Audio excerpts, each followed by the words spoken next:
Hello great future teachers, this is उत्कृष्ट उपाध्याय। और हम बात कर रहे थे लास्ट सेशन में इमोशंस के बारे में। पार्ट फर्स्ट इसकी जो वीडियो है जो है सीडीपी का टॉपिक, और इमोशनल डेवलपमेंट में हमने अभी तक जाना था कि व्हाट इज इमोशन, यानी इमोशन है क्या, और उसकी कुछ कैरेक्टरिस्टिक्स। ठीक है, तो अब उसी सेशन को आगे बढ़ाएंगे और बात करेंगे इम्पोर्टेंस या फिर इफेक्ट्स ऑफ इमोशनल डेवलपमेंट, और कुछ फैक्टर्स जो इमोशनल डेवलपमेंट को इन्फ्लुएंस करते हैं। ठीक है, आज हम इन दोनों चीजों के बारे में बात करने वाले हैं इस सेशन में। तो इस पूरे चैप्टर का जो आपको नोट्स है वो मेरे टेलीग्राम चैनल पर मिल जाएगा। आपको वहां पर उत्कृष्ट उपाध्याय डालकर सर्च करना है, ये है स्पेलिंग, और वहां पर आप चैनल ज्वाइन कर सकते हैं और सारी वीडियोस के नोट्स बिल्कुल फ्री में पा सकते हैं। ठीक है, चलिए शुरू करते हैं। तो सबसे पहले बात करेंगे हम इम्पोर्टेंस और इफेक्ट्स ऑफ इमोशन, यानी कि इमोशंस के क्या इफेक्ट्स हैं अलग अलग एस्पेक्ट्स में। जैसे फिजिकल हेल्थ पे क्या इफेक्ट है, ठीक है, फिजिकल हेल्थ में इमोशंस का क्या इफेक्ट है, मेंटल हेल्थ में इमोशंस का क्या हेल्थ है इफेक्ट है, या सोशल लाइफ में क्या इफेक्ट है, character, speech, attitude, learning, enjoyment, motivation, ये सारे पॉइंट्स हम इसमें डिस्कस करने वाले हैं अभी। ठीक है, चलिए शुरू करते हैं फिजिकल हेल्थ से। हमने जब कैरेक्टरिस्टिक्स पढ़ा था इससे पहले सेशन में, तो वहां पर एक बात जानी थी कि जब इमोशंस के प्रभाव में हमारी बॉडी होती है, जब संवेग के अधीन हमारी बॉडी होती है, तो उस वक्त कई सारे चेंजेस हमें देखने को मिलते हैं। जैसे हार्ट बीट्स का बढ़ना, या फिर सांस की गति तेज हो जाना, नाड़ियां तन जाना, पाचन शक्ति को हानि पहुंचना। आपने देखा होगा जब कई बार लोग टेंशन में होते हैं तो उनका जो डाइजेस्टिव सिस्टम है वो इम्बैलेंस हो जाता है, उनको दस्त लग जाती है, इस तरह की चीजें हो जाती हैं। या फिर जब आप बहुत ज्यादा घबरा जाते हैं तो आपका ब्लड प्रेशर हाई हो जाता है। तो ये सारी जो चेंजेस हैं ये हैं फिजिकल इफेक्ट्स। ठीक है, ये इफेक्ट्स हैं जो इमोशंस के दौरान लोगों को फेस करने पड़ते हैं फिजिकली। ओके, नेक्स्ट है मेंटल हेल्थ। मेंटल हेल्थ पे इमोशंस का क्या इफेक्ट पड़ता है। जब संवेग आप पर हावी होते हैं, जब संवेग इंसान पर हावी होता है, ह्यूमंस पर, तो कई तरह की मेंटल प्रॉब्लम्स हमें झेलने को मिलती हैं। जैसे कई सारी बीमारियां हो जाती हैं मेंटली, कई सारी जो बीमारियां हैं, जैसे कुछ बीमारियों का अगर मैं आपको नाम बताऊं, साइकोसिस, मॉर्बिड फियर्स, ऑब्सेशन, कंपल्सन, मेनियाज, ये सारी जो है कुछ मेंटल प्रॉब्लम्स है, मेंटल इलनेस है। ठीक है, दिमागी बीमारियां हैं जो क्यों होती हैं, अगर हमारे इमोशंस इम्बैलेंस हो जाते हैं। ठीक है, तो ये और चिंता और ये सारी जो चीजें हैं ये भी हमारे इसमें इफेक्ट्स ऑफ इमोशन में ही आएंगी, जो मेंटल हेल्थ को हमारे अफेक्ट करती हैं। अब अगर बात करें हम सोशल लाइफ की, तो सोशल लाइफ में इमोशंस का बहुत ज्यादा रोल है। वैसे तो इमोशंस इतने ज्यादा जरूरी हैं कि वो एक हर एक एस्पेक्ट को, लाइफ के हर एक एस्पेक्ट को अफेक्ट करते हैं। बट अभी बात करते हैं सोशल, अगर हम बात करें सोशल लाइफ की, तो जो बंदा, आपने देखा होगा जो बंदा कूल है और सबसे अच्छे से बात कर रहा है, सबकी रिस्पेक्ट कर रहा है, वहां पर लोग उसको ज्यादा पसंद करते हैं। ठीक है, सोशली वो ज्यादा डेवलप होता है, लोग उसको ज्यादा पसंद करते हैं, उससे बात करना ज्यादा पसंद करते हैं। वहीं अगर कोई इंसान है जो बहुत गुस्से वाला है, उससे अपना गुस्सा नहीं संभलता, लोगों से रूडली बिहेव करता है, तो उसको सोशल एक्सेप्टेंस नहीं मिलती, समाज उसे स्वीकार नहीं करता। तो ये वही बात हुई कि अगर आप अपने इमोशंस को संभाल पा रहे हैं और उसको डायरेक्शन दे पा रहे हैं, तो आपको सोशली एक्सेप्टेंस भी मिलेगी। ठीक है, अब नेक्स्ट जो है वो है कैरेक्टर्स। अगर हम कैरेक्टर्स की बात करें, इमोशंस से कैसे जुड़ा हुआ है कैरेक्टर्स, तो जो संवेग है, यानी जो इमोशंस हैं वो कैरेक्टर्स के लिए एक कच्चा माल है, यानी रॉ मटेरियल है।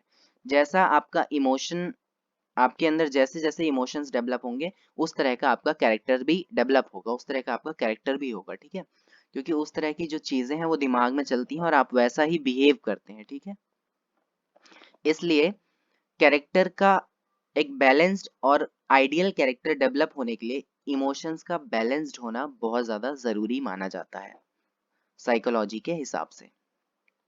आगे बात करें अगर हम स्पीच की, तो ऐसा पाया गया है रिसर्च में कि जिन लोगों के या जिन व्यक्तियों के इमोशंस कंट्रोल्ड नहीं होते, इम्बैलेंस्ड होते हैं, उनकी स्पीच क्लियर नहीं होती, वो हकलाते हैं या तुतलाते हैं। ठीक है, या फिर अटक अटक कर बोलते हैं। तो इसलिए इमोशंस अगर बैलेंस नहीं है तो उसका स्पीच पे भी असर पड़ेगा। देन हम आगे बात करते हैं एटीट्यूड, यानी कि अ, अभिवृत्ति, संवेग और आपका अभिवृत्ति। इसमें वही है जिसका नरम और गरम व्यवहार होगा, उसे बोझ और निराशा का मुंह देखना पड़ सकता है। और वहीं आप अगर कूल और अच्छे व्यवहार के व्यक्ति हैं तो आपके इमोशंस मतलब इमोशंस का उसमें बड़ा हाथ होगा और आप एक अच्छे एटीट्यूड वाले व्यक्ति माने जाएंगे। ठीक है, देन है आगे इमोशंस एंड लर्निंग, संवेग तथा अधिगम, यानी कि जो हमारे इमोशंस है उसका लर्निंग से कैसे कनेक्शन है। देखिए, अगर आपका मूड बड़ा अच्छा है, अभी आप अब बहुत अच्छे मूड में वीडियो देख रहे हैं तो आपको सब कुछ समझ में आ रहा होगा कि क्या बोल रहे हैं सर या भाई, क्या बोल रहा है, वो सब कुछ आपको समझ में आ रहा होगा, है ना। और वहीं आपका मूड थोड़ा सा डिस्टर्ब है, आपको दिमाग कहीं और ही लगा हुआ है, तो आपका क्या रहेगा कि भाई दिमाग तो वहां लगा हुआ है, भले आपका कान यहाँ पर है, तो आपको कुछ समझ में नहीं आएगा। इसलिए आपका जैसा इमोशन रहेगा, आप गुस्से में हैं, आप नाराज हैं, आप दुखी हैं, तो उससे लर्निंग पे आप फोकस नहीं कर सकते। लेकिन वहीं आप खुश हैं, हर्ष उल्लास में हैं, आशा में हैं, प्रसन्नता में हैं, तो आपका जो कंसंट्रेशन है वो एक जगह, फोकस जो है वो एक जगह बन पाएगा। तो इसलिए इमोशंस का लर्निंग में बहुत बड़ा हाथ है। ठीक है, इसी बात पे वीडियो को लाइक जरूर कीजिएगा अगर आपको सब कुछ समझ में आ रहा है, सेशन आप एंजॉय कर रहे हैं तो।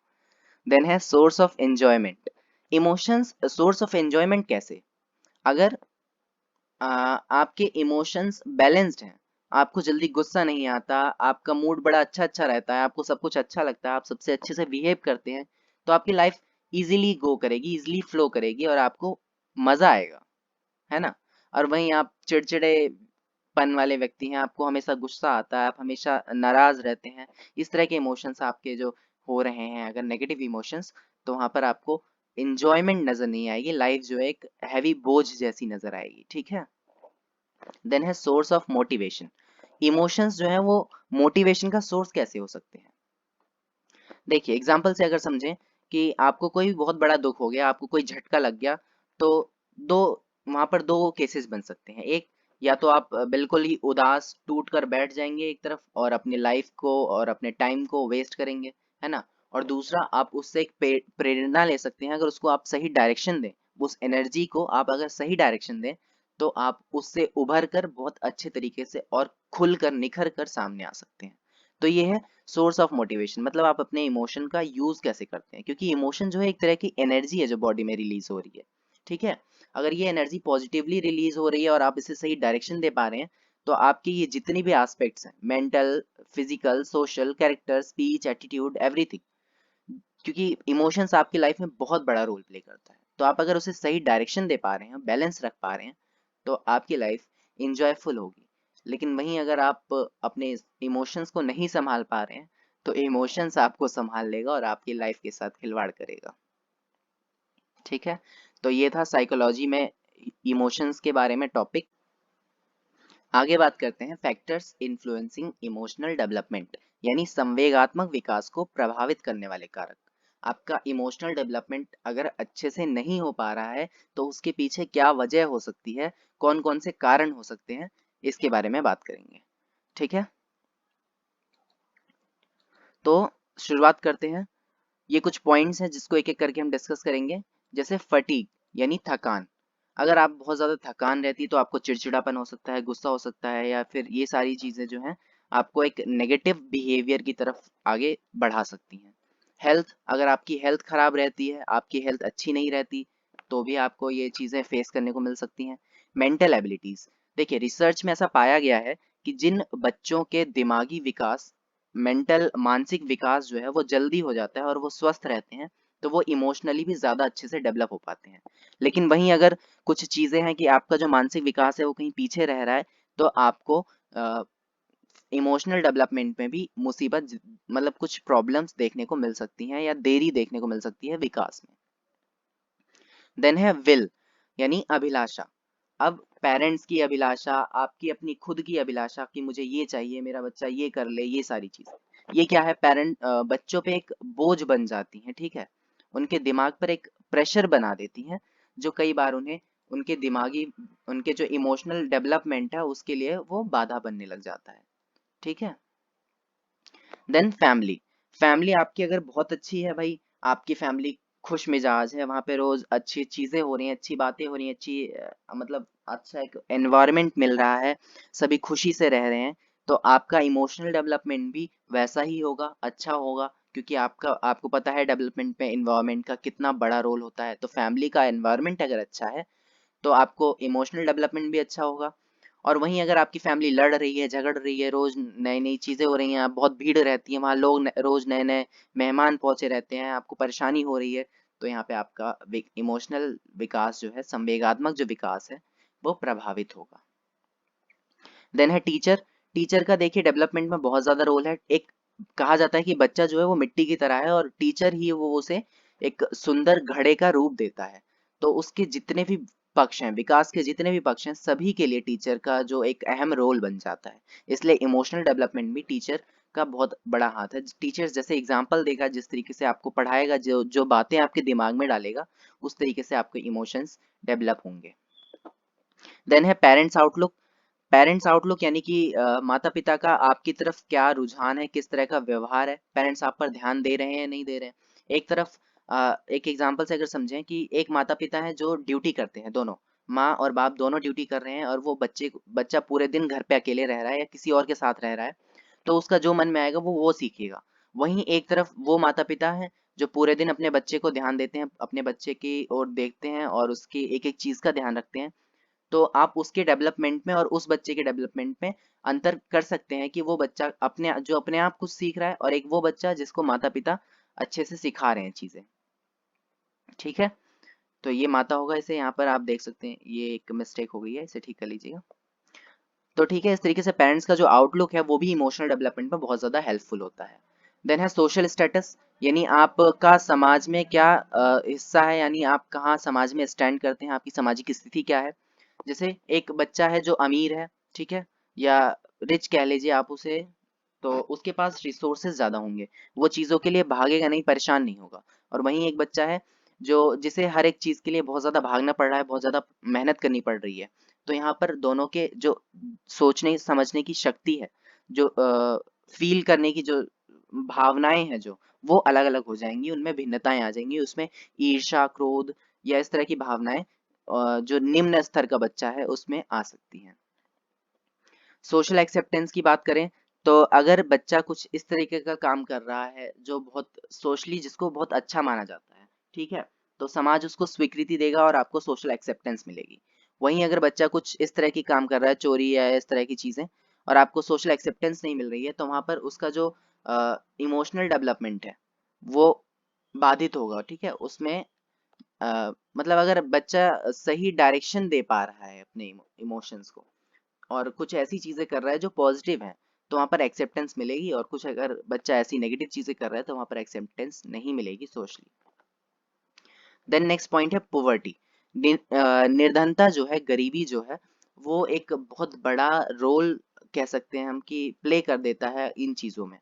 जो गरीब बच्चा है, कई बार उसको बहुत सारे इमोशनल जो चीजें हैं वो झेलनी पड़ती हैं समाज के द्वारा, या उसके मन में इस तरह के जो ईर्ष्या या लालच या इस तरह की जो चीजें हैं वो उसको झेलनी पड़ती हैं, द्वेष, ईर्ष्या, क्योंकि एक तरफ जो है समाज का एक हिस्सा जो उससे काफी डेवलप्ड है, ठीक है, उसकी वेशभूषा अच्छी है, वो एक आनंदपूर्ण जीवन जी रहा है, और वहीं एक तरफ वो बच्चे जो गरीबी की मार झेल रहे हैं, तो उनमें और उनमें जो है इमोशनल डेवलपमेंट में दोनों के फर्क आपको देखने को मिल जाएगा।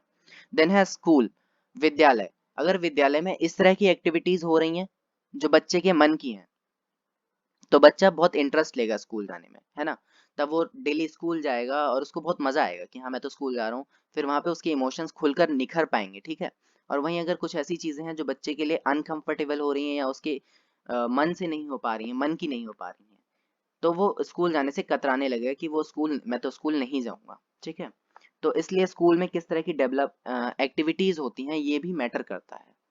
अगर स्कूल में इस तरह की एक्टिविटीज हो रही हैं जो बच्चे के मन को अच्छी लग रही हैं, तो उसके इमोशंस खुलकर बाहर आ पाएंगे। और वहीं अगर कुछ ऐसी एक्टिविटीज हो रही हैं तो वो दबना शुरू हो जाएगा, धीरे धीरे अपने इमोशंस को दबाना शुरू हो जाएगा। उसके बाद है कुछ पॉइंट्स हैं, heavy workload, barrier in work place, या डिसरेस्पेक्टिंग बिहेवियर्स। ये सारी चीज़ें भी हैं। बच्चे पे बहुत ज़्यादा वर्क आ गया या फिर कुछ बैरियर्स आ रहे हैं उसके वर्क प्लेस में, जहाँ जो चीज़ें वो कर रहा है, जो वो काम कर रहा है, तो इसलिए उसको चिड़चिड़ापन या इस तरह की चीज़ें भी हो सकती हैं, तो उसके इमोशनल डेवलपमेंट इससे प्रभावित होगा। ठीक है, तो आज के सेशन में हम इतनी ही बात करेंगे। हमने जाना कि क्या क्या इफेक्ट्स हमारी बॉडी पे पड़ते हैं, फिजिकली हो या मेंटली हो या सोशली हो, इमोशंस का। ठीक है, उसके बाद कौन से फैक्टर्स हैं जो इमोशनल डेवलपमेंट को इन्फ्लुएंस करते हैं। तो आज के सेशन में इतना ही। अगर सेशन पसंद आया है तो लाइक ज़रूर कीजिएगा प्लीज़, और अगर वीडियो को पहली बार देख रहे हैं तो चैनल सब्सक्राइब ज़रूर कर लीजिएगा आगे आने वाली ऐसी ही वीडियोस के लिए। सीडीपी के बहुत सारे टॉपिक आपको देखने को मिल जाएंगे और भी बहुत सारी वीडियोस आपको चैनल पे मिल जाएंगी, तो जुड़े रहिए हमारे साथ। मिलते हैं नेक्स्ट वीडियो में एक नए टॉपिक के साथ। तब तक के लिए अपना ख्याल रखिए। Bye bye, have a good day.